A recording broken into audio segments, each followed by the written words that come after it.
안녕하세요. 순수물결입니다. 본존재에 녹아나는 도덕경, 오늘 여러분 19번째 나눔을 한번 들어가 보겠습니다. 도덕경 39장 소제목은요, 굴러다니는 돌처럼 여겨지기를 원해라. 그냥 굴러다니는 돌처럼 내가 그냥 있어라는 얘기예요. 왜 그래야 될까요, 여러분? 예부터 자신의 본성에 머무름으로써 진정한 자기 자신이 된 것들이 있다. 하늘은 자신의 본성에 머무름으로써 맑게 되었다. 땅은 자신의 본성에 머무름으로써 안정되었다. 신령한 기운은 자신의 본성에 머무름으로써 신령한 힘을 갖게 되었다. 골짜기는 자신의 본성에 머무름으로써 무생명으로 가득 차게 되었다. 만물은 자신의 본성에 머무름으로써 활기 넘치는 생명력을 갖게 되었다. 도를 체득한 제후와 임금은 자신의 본성에 머무름으로써 세상을 바르게 다스리게 되었다. 이 모두가 자신의 본성에 머무름으로써 진정한 자기 자신이 된 것들이다. 계속 본성 나오죠, 여러분. 본성이 뭐예요, 본성이? 본래의 나의 성품이잖아요. 본래, 이 성품. 내가 본래 갖고 있었던 것이 뭐예요? 본래가 뭐예요, 여러분? 근본이잖아요, 근본. 본성. 근본이 나는 뭐죠, 근본이? 천지창조가 일어나서 인간으로 만들어진 내가 근본인가요? 그게 내가 갖춰야 할 성품인가요? 아니잖아요, 여러분. 본성이 무엇이냐? 천지창조는 인간으로 오기 전에 나의 천상시대 나의 그 성질과 성품이 본성이에요. 내가 신으로 있었을 때요, 여러분. 계속 귀가 닳도록 얘기하지만 빛의 파동, 소리의 파동, 향기의 파동, 전체로 물의 파동, 사랑의 파동, 조화의 파동이 나의 근본인 거예요. 그것이 본성이라면요. 가성은 뭐예요, 여러분? 가짜의 성품은 뭐예요? 신의 성품이 나의 본성이고, 가짜의 성품이 뭐죠? 인간의 성품이요. 육혼과 나의 이 육신의 본능인 것. 이것이 가짜, 가성이에요, 여러분. 그래서 뭐예요? 본성은 뭐예요? 근본의 성품은 뭐죠? 그래서 영이에요. 영은 백이 있지만 영이 나의 근본이다. 그래서 본영이거든요. 내가 지금 존재하고 있잖아요. 영은 백으로, 인간으로. 근데 진짜 존재하는 나의 근본이 무엇이냐? 그 근본의 존재예요, 여러분. 그래서 본 존재예요. 지금의 나가 있잖아요. 같잖아. 육혼과 육신이 같잖아 했잖아요. 진짜 나가 뭐예요? 근본의 나가 뭐예요? 그래서 본나라고 하는 거거든요. 순수 물결에서 그래서 본영, 본존재, 본나라고 칭하는 거예요. 참나라고 안 하고. 근본의 성품으로 살라고. 그럼 여기서 뭐예요? 지금 쭉 얘기했잖아요. 더 이상 풀이 필요 없죠?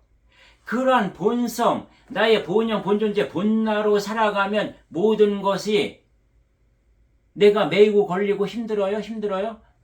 아파요? 아니라는 거잖아요. 그냥 물 흐르듯이 그냥 흘러간다. 너는 가장 깊은 산속에서 솟아나는 옹달샘일 것이며 계곡을 흐르는 물 것이며 그것이 도시에 이르르며 시냇물이 될 것이고 큰 강이 돼서 바다에 흘러서 또다시 하늘로 올라가고 이렇게 시작도 끝도 없는 처음과 끝이 없고 알파와 오메가라고 할 수 있는 오직 하나의 통으로 너는 존재하기 때문에 그 어느 것에 매이지도 않고 걸리지도 않는다는 거죠. 본성을 거스르는 자의 운명은 멸망이다. 하늘이 만약 맑지 못하면 흩어져 사라질 것이다. 본성을 거르는 자는 뭐예요? 본영, 본존재와 반대로 살아가는 사람은 뭐예요? 가짜인 주제에 네가 진짜라고 우기는 이 육혼과 육혼의 생각과 감정으로 사는 자, 육신의 본능으로 쾌락만 쫓아서 사는 자, 육혼과 육신이 존재하기 위해서 먹고 사는 문제에 허덕이는 자, 그것도 잘 살고 잘 먹으려고 애쓰고 별짓 다 하는 자, 이러한 자들은 뭐예요? 멸망이다라는 거죠. 이런 존재들의 운명은. 이러한 존재들은 흩어져 사라질 것이다. 만약 땅이 든든하지 못하면 무너져 뒤집힐 것이다. 신령한 기운이 만약 신령하지 못하면 힘을 잃고 흩어져 버릴 것이다. 신령한 기운, 이것으로 살지 않으면 힘을 잃고 흩어져 버린다. 너는 병마에 시달려 매일 싸울 것이고 아프고 힘들어 쓰러질 것이다 라는 거죠. 골짜기가 만약 무생명으로 가득 차지 못하면 고갈되어 황폐되어질 것이다. 만물이 만약 활기 넘치는 생명을 잃는다면 시들어 죽어버릴 것이다. 재우와 임금이 만약 고결함을 잃는다면 넘어져 몰락하게 될 것이다. 높은 것이 낮은 것을 토대로 서 있듯이 위대한 것은 평범한 것에 그 뿌리를 두고 있다. 진정한 나의 위대함은 무엇이냐? 본존재로 살아가는 그 자체가 나의 위대함이라는 거예요. 그러므로 옛날 제후와 임금은 자신을 칭할 때 외로운 존재, 외로울고 가치 없는 존재. 그래서 여러분 우리가 사극 같은 거 옛날 드라마 봐요. 임금이 어떻게 해요? 신하들한테 얘기할 때 과인이라는 얘기 했잖아요. 그것이 이 단어의 말을요, 제가 이 도덕경을 보면서 지금 알아지는 거거든요. 왜 임금들이 나를 과인이라고 했는가? 진정한 그 임금들 입에서 과인이라고 했을 때 과인은 뭐예요? 가치 없는 존재의 의미를 담고 있었는데, 진정 우리나라의 임금들이, 왕들이 정말 자신을 가치 없는 존재라고 인정하고 이렇게 얘기한 자들이 얼마나 있겠는가? 불국은 뭐예요? 부족한 존재라고 했다. 이것이야말로 근본이 특별하지 않다는 인식 아니겠는가? 그렇지 않은가? 진정한 명예는 얻으려고 애써서 얻을 수 있는 것이 아니다. 수단, 방법을 가리지 않고 명예를 얻고자 하는 사람은 오히려 치욕을 당한다. 이건 얘기하지 않아도 우리가 매일 보고 있잖아요. 여러분 매스컴에서 보고 주변에서 보고요. 그러니 보석처럼 귀하게 대접받길 바라지 말고 굴러다니는 돌처럼 여겨지기를 원해라.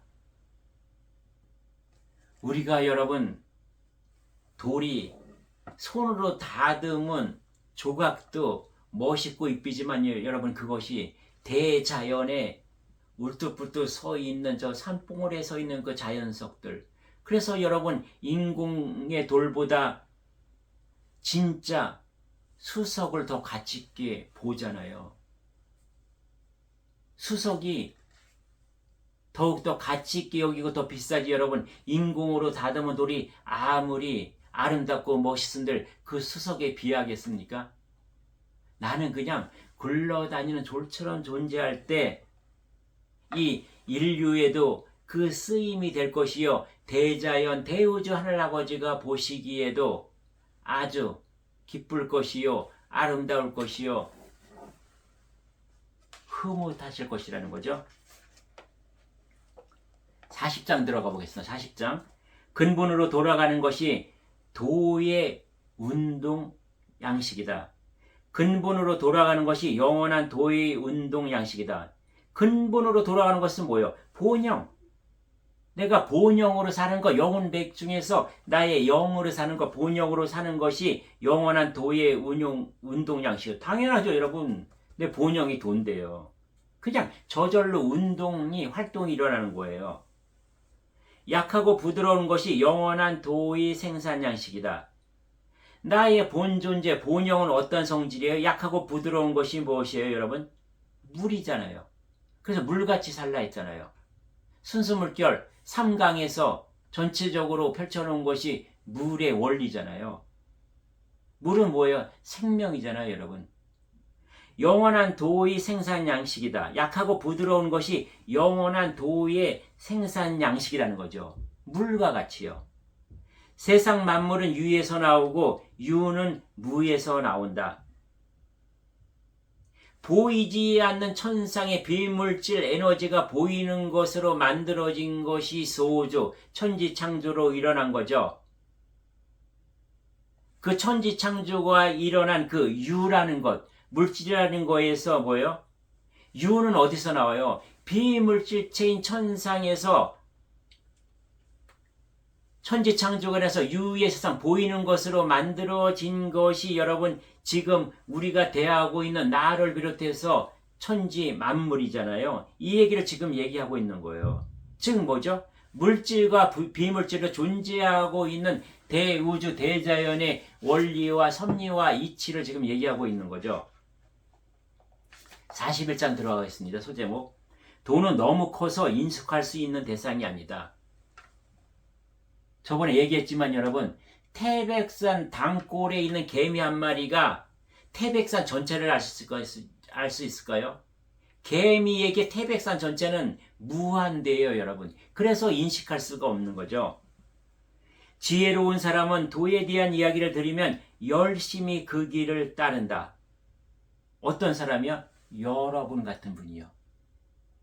여러분이 지혜가 없으면 지금 이 시간에 친구들과 모여서 수다나 떨고 아니면 유튜브에서 뭐 이상한 것들 먹방이나 보려겠죠. 근데 여러분 여러분 인생에서 가장 중요한 시간과 그 에너지를 가지고 지금 무엇이에요, 여러분? 여러분 지금 도에 대한 이야기를 우리가 나누고 있잖아요. 그리고 그 도가 정말 무엇인지 나에게 깨달음을 주고 깨우침을 주는 그 도의 길을 가려고 여러분 지금 내가 에너지를 그쪽에 향하고 계신 것. 이런 분들이 지혜로운 사람이라는 거죠. 보통 사람은 도에 대한 이야기를 들으면 그 길을 따르고 싶어 하면서도 자꾸 딴 길을 가죠. 지혜로운 사람은 뭐예요? 나의 본영 부존재 영감에서 올려주는 대로 살려고 하지만 도에 대한 이야기를 들으면서도 가고 싶어 하면서 자꾸 딴 길을 가요. 이런 사람은 뭐예요? 육혼으로 사는 사람이에요. 겨우 이 사람들은 최고로 가야 직감을 활용해서 사는 사람들이죠. 그러면 이거에 비해 세속적인 사람은 도에 대한 이야기를 들으면 큰 소리로 비웃는다. 어때요, 세속적인 사람은? 야, 거기서 밥이 나와, 쌀이 나와. 왜 그거는 그거를 해? 그냥 살아. 이런 사람들 있잖아요. 이런 사람들은 뭐예요? 그냥 육신의 본능, 쾌락. 어떻게 보면 육감이 최고인지 알고 살아가는 사람들이죠, 여러분. 이것은 도덕경에서 다 지금 이야기하고 계시는 거예요. 세속적인 사람이 듣고 비웃지 않는다면 그건 도가 아니라고 봐도 좋아요. 여러분이 지금 공부하시는 것을 얘기했을 때요, 여러분 주변에서 어떤 사람들이 이렇게 세속적으로 살아가는 사람들이 야, 밥이 나와 옷이 나와 왜 거기 가서 그걸 낭비하고 있어? 그냥 편하게 살아. 왜 그걸 고민하고 그래? 이런 사람들 있잖아요. 이런 사람들이 내 주변에 많을수록 나는 뭐예요? 어쩌면 진정한 핵과 같은 그러한 도의 길을 내가 가고 있을 수도 있다는 거죠. 그래서 옛사람들이 이렇게 말했다. 도를 체득해 환해진 사람은 오히려 우매한 듯이 보인다. 도에 가까이 간 사람은 오히려 도와는 상관없이 사는 것처럼 보인다. 도에 따라 자연스럽게 사는 사람은 오히려 힘든 방식으로 사는 것처럼 보인다. 온전한 덕을 지닌 사람은 오히려 아무 생각이 없는 사람처럼 보인다. 티 없이 맑은 사람은 오히려 바보처럼 보인다. 두루 덕스러운 사람은 오히려 뭔가 모자라는 사람처럼 보인다. 강한 덕을 지닌 사람은 오히려 약한 사람처럼 보인다. 정직한 사람은 오히려 어리석은 사람처럼 보인다라는 거죠, 여러분. 무슨 말씀인지 아시겠죠? 세상이 나를 어리석다 하고 세상이 나를 힘들게 사는 것처럼 보고 세상이 나를 아주 약하게 보고 만만하게 보고 세상이 나를 아주 어리석은 사람으로 본다 할지라도 내가 힘들고 아파 보인다 할지라도 진정 도를 따라서 도를 체득해서 사는 사람은 어때요? 물이 아픈가요? 물이 천길랑 떨어지 폭포를 만나서 아픈가요? 물이 굽이굽이 도는 그러한 물길이라고 내가 쉬었다고 아파하나요? 도를 체득하는 사람은, 도의 길을 따라 사는 사람은, 본영 본존재로 사는 사람은요, 이런 것에 전혀 상관없다, 구애받지 않는다는 거죠. 하지만 거대한 사방에는 구석이 없으며 큰 그릇은 그 모양을 알 수가 없다. 엄청나게 큰 소리는 귀에 들리지 않고 엄청나게 큰 것은 형상을 알 수 없다. 마찬가지로 도는 은밀히 숨어서 무엇인지 알 수 없다. 그럼에도 불구하고 늘 만물을 낳고 먹이고 입힌다. 물처럼이요. 물처럼 사랑하고 자비롭고 모든 것을 인정하고 받아들이고 내가 그 안에 들어가고 흡수되고 또 내가 모든 것을 수용한다는 거죠. 본영 본존재대로 살아가는 나는. 하지만 거대한 사방에는 구석이 없다. 내가 사각형이다, 삼각형이다, 마른 목골이다, 별같이 생겼다라고 얘기하지 않아요. 도를 따라 사는 사람은, 도를 체득한 사람은요, 원 같아요. 시작과 끝이 없어요. 구 같아요. 공 같아요. 구슬 같아요. 아주 맑은 구슬이요. 투명한 크리스탈 같은 존재. 이러한 존재는 형태가 있는 게 아니라 그의 기운에서, 본영 본존재의 기운에서 아우라만 느껴질 뿐이에요. 빛만 느껴질 뿐이에요. 편안함만 느껴질 뿐이에요. 고요함만 느껴질 것이에요. 세상의 그 어느 것들에 내가 출렁거리지 않고 흔들리지 않아요.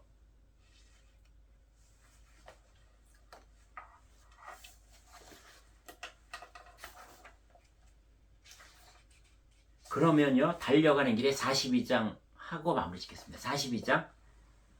덜면 보태지고 보태면 덜어진다. 도가 하나를 낳고 하나는 둘을 낳으며 둘은 셋을 낳는다. 그리고 셋에서 만물이 나온다. 만물은 음의 음기운과 양기운을 함께 지니고 있으며 음양 두 기운은 제3의 기운의 작용에 의해서 조화를 이룬다. 나는 무엇으로 돼 있어요? 영혼백, 본영 육혼, 육신으로 이루어졌다. 음과 양으로 이루어졌다. 보이지 않는 음의 기운, 본영 본존재, 비물질, 보이는 양의 기운, 육혼, 육신. 우리는 이 물질 세계는 음양으로 봐요, 여러분. 천지창조가 일어난 소우주는 음양으로 모든 걸 풀어놨죠. 그러나 음양의 근본은 뭐다? 천상으로 올라가면 결국은 대우주 대자연은요, 비물질과 물질로 나누는 거예요. 음과 양의 근본이 물질과 비물질인 거예요.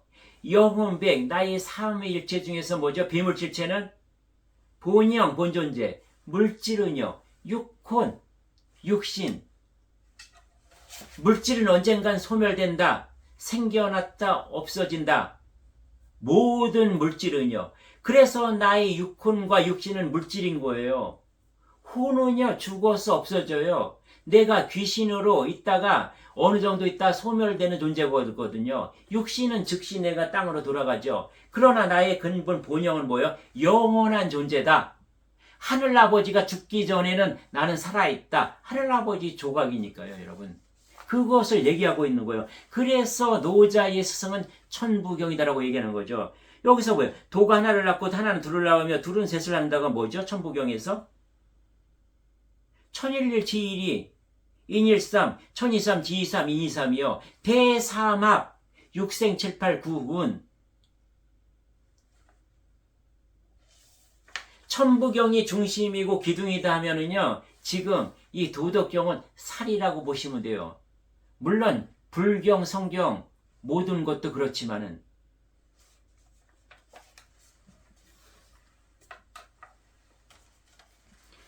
비물질은 보인다 안 보인다.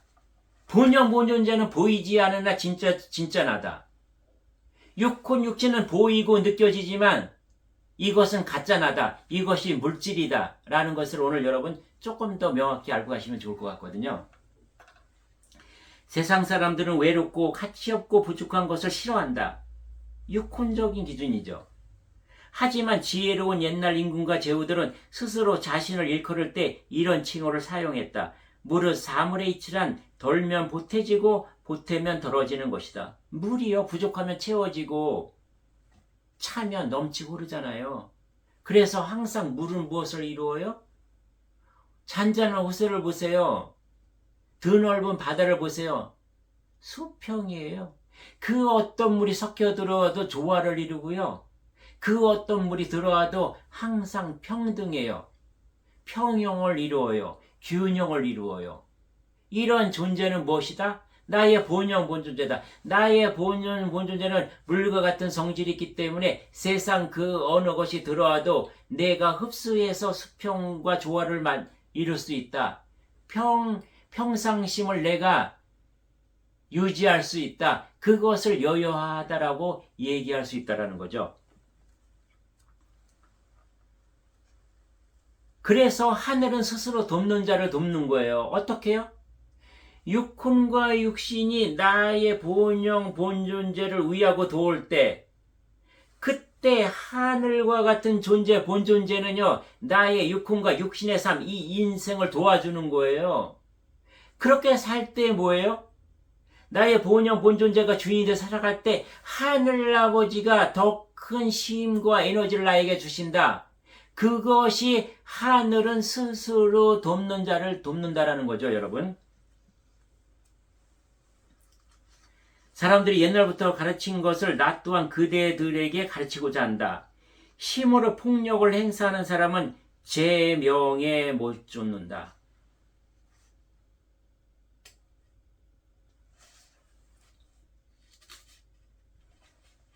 제가 될 수 있는 대로 사회 문제는 안 건드는데 짧게 하고 갈게요. 그냥 덕경을 이해하기 위해서, 도덕을 이해하기 위해서 잠깐만 얘기하고 갈게요, 여러분. 그냥 지금 이 시대가 어지러우니까요. 힘으로 잘못된 것이 바로 잡혀지나요? 힘으로 다스리려고 했던 우리나라 역사 중에서 여러분 어떤 것들이 있어요? 우리가 내부적으로 일어났던 것, 외세의 힘으로 일어났던 것들. 독립운동으로 다시 이것은 발이 서거든요. 힘으로 잡혀지지 않아요. 광주 민주화 운동이요, 여러분. 그 강한 힘으로 내가 밀어붙이려 했지만 그게 바로 잡아지나요? 지금 이 순간에 우리나라요. 지금 시끄럽잖아요. 물론 잘못된 게 많이 있어요. 그러나 계엄령이 여러분 뭐예요? 힘이거든요. 힘으로 잡혀지는 건 없어요. 무엇으로 잡혀야 된다? 지도자는 존경심으로 잡혀야 된다. 존경심은 어디에서 우러나느냐? 도와 덕.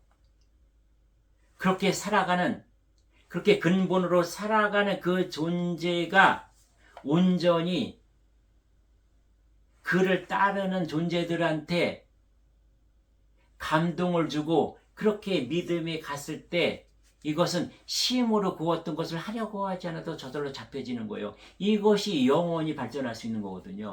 영원히 진화할 수 있는 거거든요. 힘으로 하는 것은 당장 꺾이는 것 같겠죠. 당장 잡히는 것 같겠죠. 그러나 이것은 더 악을 불러오고 더 악순환이다라는 거죠. 더 꼬이게 만든다. 실태가 점점점 얽혀져서 나중에는 풀 수 없는 지경까지 갈 수 있다라는 거죠. 이것을 지금 뭐예요? 노자 할아버지는 말씀하시고 계시는 거거든요. 노자 할아버지가 도덕경에서 제일 타겟으로 한 대상 중에 하나가 정치가였거든요. 그래서 이런 말씀들이 중간중간에 나와요. 그것을 이해하기 위해서 여러분 잠깐 예를 제가 들었습니다. 나는 이 가르침을 모든 가르침의 기본으로 삼는다. 힘으로 폭력을 행사하면서까지 누구를 가르치려고 들고 무엇을 바로잡으려고 하면 제 명에 못 쓰는다는 거예요. 내가 가지고 있는 사명, 그것을 못 채운다는 거죠, 여러분. 사명을 못 채우고 중간에 내려오거나 아니면 목숨, 육신의 목숨까지도 거둬진다는 거예요. 내가 자살을 하든 타살을 하든 여러분. 이것을 도덕경 42장에서는 뭐예요? 나는 이 가르침을 모든 가르침의 기본으로 삼는다. 내가 인생을 살면서 힘으로 살려는 것이 뭐예요? 애쓰고 노력하는 것이 무엇이에요? 육훈으로 나의 생각을 다하고 나의 감정을 다해서 사는 것이 힘으로 사는 것이죠. 도와 덕은 나의 본연 본존재에 들어있어서 이것으로 근본으로 사는 삶은 저절로 모든 것을 다 해결된다.